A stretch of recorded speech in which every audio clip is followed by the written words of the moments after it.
કરી જેતપુરના Saint Francis સ્કૂલના વિદ્યાર્થીને શાળાના આચાર્ય લાફા ઝીક્યા હોવાના સીસીટીવી સામે આવ્યા છે અને આ ઘટના 16 જાન્યુઆરીની છે, જેમાં જોઈ શકાય છે કે શાળાના આચાર્ય વિદ્યાર્થીને એક પછી એક લાફા મારી રહ્યા છે। જો કે આચાર્ય વિદ્યાર્થીને કેમ લાફા માર્યા તે હજુ સુધી સામે નથી આવ્યું। વિદ્યાર્થીને આખરે કયા કારણોસર લાફા મારવામાં આવ્યા તે સૌથી મોટો સવાલ છે। હજુ સુધી કોઈ કારણ બહાર આવ્યું નથી। વિદ્યાર્થીને મારવા મુદ્દે હજુ સુધી પોલીસ સ્ટેશનમાં પણ કોઈ પ્રકારની ફરિયાદ નોંધાઈ નથી। રાજકોટમાં જેતપુરની સેન્ટ ફ્રાન્સિસ સ્કૂલ, જેના દ્રશ્યો આપ સીસીટીવી પર જોઈ શકો છો કે આખરે વિદ્યાર્થીને કઈ રીતે મારવામાં આવે છે। સ્કૂલના પ્રિન્સિપાલ છે કે જે વિદ્યાર્થીને મારી રહ્યા છે અને તેના આ સીસીટીવી અત્યારે વાયરલ થયા છે। કોઈ કારણ બહાર આવ્યું નથી કે આખરે એવું શું કારણ હતું કે પ્રિન્સિપાલને આ વિદ્યાર્થીને મારવાની ફરજ પડી। એક બે નહીં પરંતુ 6 જેટલા લાફા વિદ્યાર્થીને ઝીકી દેવામાં આવે છે। વિદ્યાર્થી જોઈ શકાય છે સીસીટીવી પ્રમાણે કે સૌથી પહેલા તો આચાર્ય ત્યાંથી પસાર થતા નજરે પડે છે। આચાર્ય જેમ જેમ આગળ ચાલી રહ્યા છે અને ત્યાંથી જ વચ્ચેથી એક વિદ્યાર્થી આવે છે, તે વિદ્યાર્થીને પકડીને ત્યાં જ બધા જ વિદ્યાર્થીઓની સામે એક પછી એક લાફાવાળી આચાર્ય કરી રહ્યા છે। ત્યારે સૌથી મોટો સવાલ એ છે કે જે પેરેન્ટ્સ, જે વાલીઓ પોતાના વિદ્યાર્થીને શાળામાં, સ્કૂલમાં, શિક્ષકોના ભરોસે મૂકી રહ્યા છે, પરંતુ ત્યાં તેમની સાથે શું થઈ રહ્યું છે એ પાછલા 3-4 દિવસની ઘટનાઓ છે જે અત્યારે હાલ દર્શાવી રહી છે। વધુ માહિતી માટે સંવાદદાતા આશીષ જોડાઈ ગયા છે। આશીષ, આજે સીસીટીવી વાયરલ થયા છે જેતપુરની આ સેન્ટ ફ્રાન્સિસ સ્કૂલના, સૌથી પહેલા તેને લઈને શું સત્યતા છે, વિગતો શું છે? ચોક્કસથી જણાવી દઉં કે આજે 16/1ની ઘટના છે અને જેતપુરની જે સેન્ટ ફ્રાન્સિસ સ્કૂલ છે તેમાં વિદ્યાર્થીને જે પ્રિન્સિપાલે વિદ્યાર્થીને ફડાકા માર્યા હોય તેવા સીસીટીવીમાં સંપૂર્ણપણે સ્પષ્ટપણે દેખાઈ રહ્યું છે। આ જે સ્કૂલ છે તે ઘણી વખત જેતપુરમાં વારંવાર છે તે વિવાદમાં આવી ચૂકી છે। જેના આ પ્રિન્સિપાલ છે તે પણ વિવાદમાં આવી ચૂક્યા છે। અગાઉ કોરોના સમયે પણ આ વિવાદમાં આવી ચૂક્યા હતા, એટલે ફરીવાર આ સ્કૂલ છે સેન્ટ ફ્રાન્સિસ સ્કૂલ છે તે વિવાદમાં આવી છે। અને ઔપચારિક રીતે જો વાત કરવા જઈએ તો વિદ્યાર્થીઓના કહેવા પ્રમાણે વિદ્યાર્થી ફક્ત પ્રાર્થનામાં વાત કરી રહ્યો હતો અને તેથી જ આ જે પ્રિન્સિપાલે છે તેને ફડાકા માર્યા હોય તેવું ચોક્કસપણે માનવામાં આવી રહ્યું છે। વિદ્યાર્થીને માર મુદ્દે હજી પણ પોલીસ ફરિયાદ નથી નોંધાઈ અને જે વાલી છે તે પણ સામે નથી આવ્યા, પરંતુ હાલ જે આ છે તે મુદ્દો છે તે જે વિદ્યાર્થીને મારવાનો છે તે અત્યારે હાલ ચર્ચામાં છે। અને બીજી બાજુ કે જે વિદ્યાર્થીઓ ભણવા જતા હોય જેનું ધ્યાન ખરેખર શિક્ષકોને રાખવાનું હોય, તેમ છતાં જો આવા પ્રિન્સિપાલ દ્વારા જો મારવામાં આવે તો ખરેખર એક નિંદનીય ઘટના કહેવાય। જી, આચાર્યનું કોઈ નિવેદન સામે આવ્યું છે શા માટે આવી રીતે વિદ્યાર્થીને મારવામાં આવ્યો? ના, હજુ સુધી પ્રિન્સિપાલ કે વાલીઓનું કોઈ પણ નિવેદન નથી આવ્યું, પરંતુ સીસીટીવી ફક્ત સામે આવ્યા છે અને જેને લઈને હાલ તો આ જે સ્કૂલ છે તે અત્યારે ચર્ચાનો વિષય બની છે, કારણ કે સ્કૂલમાં છે તે પ્રિન્સિપાલ દ્વારા જ મારવામાં આવી રહ્યું છે, કોઈ શિક્ષક દ્વારા નહીં, ફક્ત પ્રિન્સિપાલ દ્વારા જ। એટલે કે પ્રિન્સિપાલ છે તે આખી શાળાનું હેન્ડલ કરતો હોય છે, ત્યારે આ પ્રકારનો બનાવ બનતો હોય છે ત્યારે ખરેખર નિંદનીય ઘટના કહી શકાય। જી બિલકુલ આશીષ, આપ જોડાઈને સમગ્ર વિગતો જણાવી તે બદલ આપનો આભાર।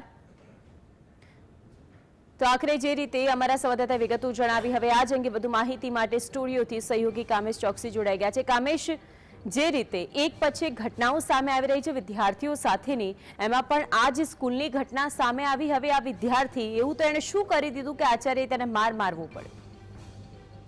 બિલકુલ માનસી, દિવસમાં જ્યારે દિવસની શરૂઆત થતી હોય દરેક શાળાઓમાં દિવસની શરૂઆત પ્રાર્થનાથી થતી હોય। એટલા માટે પ્રાર્થનાથી શરૂઆત થતી હોય છે દિવસની, કારણ કે બાળકને એક પોઝિટિવ એનર્જી મળે અને જેથી કરીને તે તેને વિદ્યાભ્યાસ સારી રીતના કરી શકે।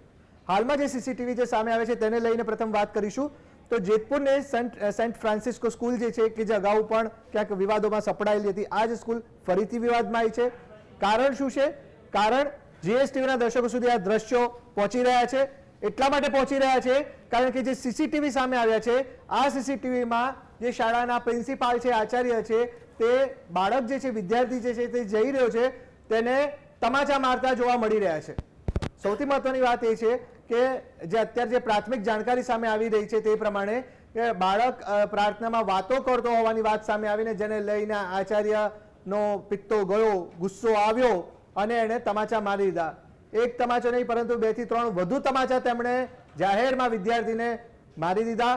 અને ત્યારબાદ આ ઘટનાની જો વાત કરવામાં આવે તો આ ઘટના આજની નથી પરંતુ 16મી જાન્યુઆરી બની હોવાનો અહેવાલ સામે આવ્યો છે। એટલે અહીંયા સૌથી મહત્વનો પ્રશ્ન એ થાય છે કે બાળકોની જો વાત કરવામાં આવે તો બાળકો કુમળું માનસ ધરાવતા હોય છે, તેમની સાથે જે બાળક હોય છે કારણ કે તેમને વિદ્યાભ્યાસ લેવા તેઓ સ્કૂલમાં જતા હોય, વિદ્યાના સંસ્કારના પાઠ જ શાળાના શિક્ષકો અને આચાર્યએ ભણાવવાના હોય, ત્યારે બાળકને એક નાનકડી ભૂલને થઈને તેને જાહેરમાં આવી રીતના લાફા ઠોકી દેવા, તમાચા ઠોકી દેવા એ કેટલું યોગ્ય છે? આ સૌથી મોટો સવાલ છે, જેને લઈને વાત કરવામાં આવે કે આવી આ પ્રથમ રાજ્યમાં ઘટના નથી બની. જેતપુરની વાત કરવામાં આવે તો આ શાળા અગાઉ પણ ક્યાંક વિવાદના મોવડમાં હોવાની વાત સામે આવી હતી. ફરીથી આ બાબત સામે આવેલી છે, કારણ કે આ જે સીસીટીવી છે જીએસટીવીના દર્શકો સુધી આ જે દ્રશ્યો પહોંચી રહ્યા છે તે ખરેખરમાં દરેક લોકોને વિચારતા કરી દે તેવા છે. કારણ કે પ્રિન્સિપાલ જાહેરમાં વિદ્યાર્થીને પકડી અને એને એક બાદ એક એમ તમાચા મારે છે, 3 થી 4 લાફા ઝીકી દે છે અને પછી બાળક જ્યારે ગભરાઈ જાય છે, જ્યારે સ્કૂલના જે વર્ગખંડમાં જતો રહે છે ને, ત્યારે પ્રિન્સિપાલ વર્ગખંડના બારણે પાસે ઊભા રહીને તેને વઢે છે અને આજુબાજુ જે પબ્લિક જે છે તે પણ ક્યાંક ને ક્યાંક ભેગું થઈ ગયા હોવાની વાત સામે આવી રહી છે. આ બાબતને લઈને જો ઘટનાની વાત કરવામાં આવે તો જે જાણકારી મળી રહી છે તે પ્રમાણે પોલીસ ફરિયાદ હજી સુધી નોંધવામાં આવી નથી. પરંતુ સૌથી મહત્વની વાત એ છે કે જે પણ શાળામાં બાળકોને વાલીઓ મોકલતા હોય છે તો એ વાલીઓ જે છે એ શાળાના જે સંચાલકો હોય છે, પ્રિન્સિપાલ હોય છે અને શિક્ષકો હોય છે, તેમની ઉપર ગુડ ટ્રસ્ટ મૂકીને સારા વિશ્વાસ સાથે મૂકતા હોય છે કે અમારા બાળકોને તમે સારું શિક્ષણ આપશો, સારા સંસ્કાર આપશો અને તેમને આગળ વધારશો. પરંતુ જો આવી રીતના જાહેરમાં તમાચા મારવાની ઘટના બને તો બાળકના કુમળા માનસપટ ઉપર તેની ખરાબ અસર પણ થઈ શકે છે. ગઈકાલની જ જો વાત કરવામાં આવે માનસી, તો આપણે એ પણ ન ભૂલવું જોઈએ કે ગઈકાલે ડાયમંડ સિટી સુરતની વાત કરવામાં આવે તો સુરતમાં ધોરણ 8ની વિદ્યાર્થીનીએ ગળે ફાંસો ખાઈને આપઘાત કરી લીધો. કારણ શું હતું? જે પ્રાથમિક જાણકારી સામે આવી રહી છે તેને લઈને જો વાત કરવામાં આવે તો જે ફીને લઈને તેને ક્યાંક ને ક્યાંક જે મેન્ટલી ટોર્ચરિંગ કરાવ હોવાનો એક અહેવાલ સામે આવ્યો હતો. એવું જે મેન્ટલી બાળકી જે ધોરણ 8ની જે વિદ્યાર્થીની હતી તેને ટોર્ચરિંગ કરવામાં આવ્યું હતું, ટોયલેટની બહાર ક્યાંક ઊભી રાખવાની વાત સામે આવી રહી હતી. એટલે ફીને લઈને જો બાળકો પર આટલું બધું દબાણ થતું હોય ને તેનું પરિણામ શું આવતું હોય છે? તો એ પરિણામ જે સુરતની જે ઘટના બની તે આપણી સામે છે કે ધોરણ 8ની વિદ્યાર્થીનીએ તેને લાગી આવતા આપઘાત, ગળે ફાંસો ખાઈને આપઘાત કર્યો હોવાની વાત સામે આવી હતી. તેની પણ તપાસ એક બાજુ યથાવત છે. આજે અત્યારની વાત કરવામાં આવે તો જેતપુરમાં આ જે સીસીટીવી સામે આવ્યા છે કે જેમાં પ્રિન્સિપાલે વિદ્યાર્થીને તમાચા ઝીકી દીધા છે અને આ સીસીટીવી સોશિયલ મીડિયામાં વાયરલ થયા છે. જીએસટીવી આ વાયરલ વિડીયો જે સામે આવ્યો છે તેની પુષ્ટિ નથી કરતું, પરંતુ જે વિડીયો સામે આવ્યો છે, જે દ્રશ્યો સામે આવ્યા છે તે સૌને વિચારતા કરી મૂકે છે. અને તેને લઈને વાત કરવામાં આવે તો હવે તમામ જે વાલીઓ જે છે તેમણે પણ પોતાના બાળકો માટે સજાગ થવું પડશે. અને આ સાથે શાળા સંચાલકોની વાત કરવામાં આવે, પ્રિન્સિપાલની વાત કરવામાં આવે, શિક્ષકોની વાત કરવામાં આવે, બાળક ગમે તેટલું તોફાની હોય પરંતુ તેને પ્રેમથી સમજાવીને પણ દરેક બાબતનું કામ કરી શકાય છે. બિલકુલ. કામેશ, આપ જોડાઈને સમગ્ર વિગતો જણાવી તે